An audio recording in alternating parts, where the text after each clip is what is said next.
So with any good conversation or beneficial mental pursuit, we have to start with a good question.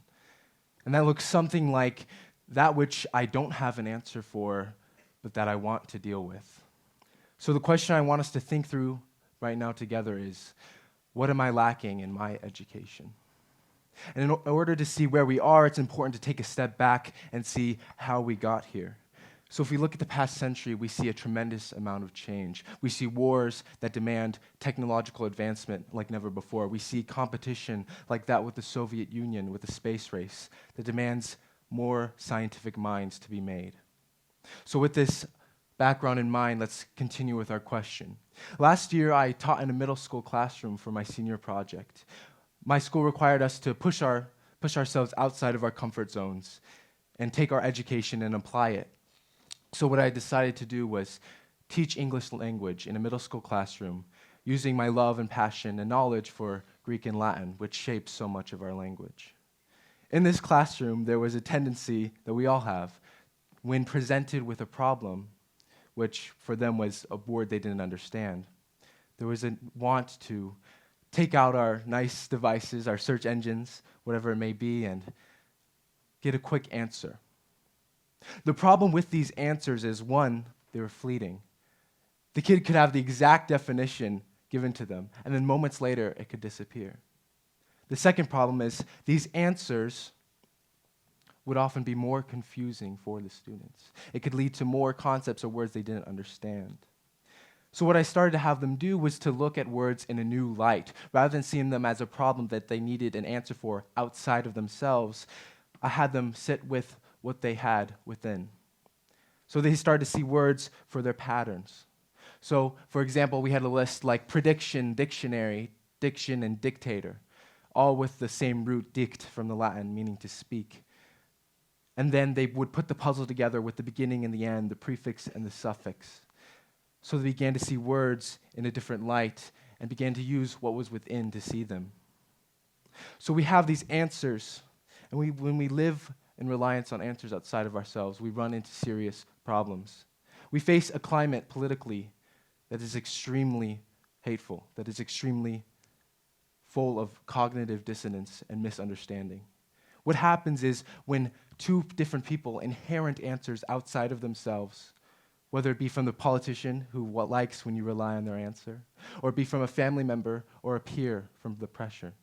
When you inherit answers without coming to them on your own, without seeing the logic, the reasoning, the beliefs, and the values that lead up to it, you end up with two people with views that cannot be reconciled in different worlds. More on our reliance on answers. When we are reliant on answers, the factual, the in the moment, time takes away the power of these answers. You can spend years learning the answers on a subject, and by the time you're done with those years, because of how we know how quick technology changes, how quick science changes, those answers that you learned can be irrelevant. So how do we build something within ourselves that is transcendent of time, that can be applied to each new situation? This goes back to the middle schoolers in the classroom, in the contrast of the answers outside of themselves and the tools within them. So these tools are not the physical tools of building, but the tools of the mind and the tools within all of you. But what are these tools, right? So for one, the tool of observation, learning to see, learning to look for patterns with words, with poems, with scientific papers, and with literature. Then taking that observation into the next tool of reasoning and critical thinking. Learning to think through the ideas that you're presented with.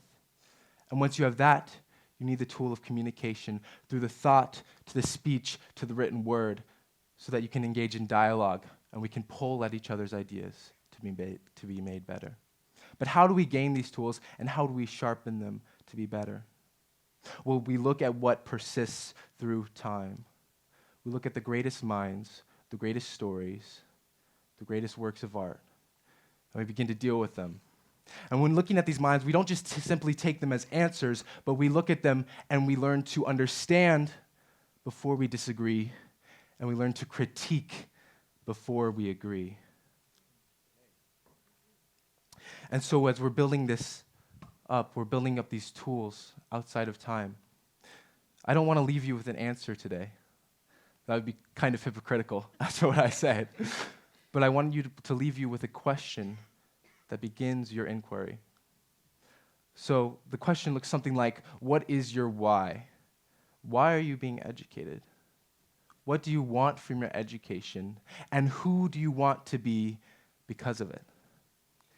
If that why is shaped by what is pushed by our society, what is often pushed by our parents, our mentors, our peers, it might look something like, I want to have the answers so I can get the high number on the test, the ACT, AP, SAT, whatever it is, so that I can get into a good school, which also has a good number in front of it, a good reputation, so that employers will see me as a person who has the answers, and I'll have a respectable job.